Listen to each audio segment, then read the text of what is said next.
Across the programme as a whole, there is an impact on supporting the development of the new curriculum. So if we look at regional arts and education networks have been delivering, we can see that they have focused much more in this particular year on providing professional development opportunities for teachers and artists in each of the disciplines that make up the new expressive arts area of learning and experience.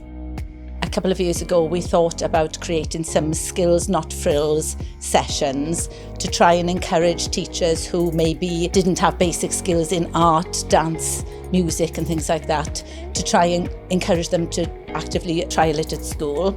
We've developed these sessions and we've made workshops out of them, and we've even attended each other's workshops to improve our own practice.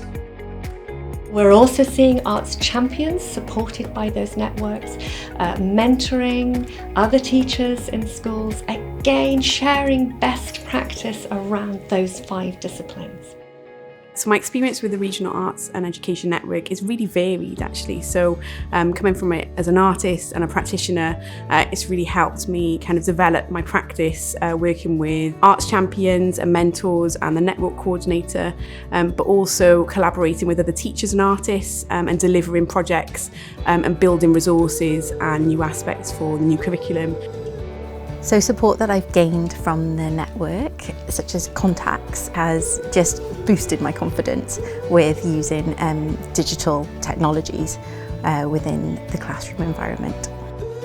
I've received extra training for things that I wasn't very confident in, so for example green screen and audio editing, which has meant that now different projects in my class, I've got that confidence to take a risk with those projects.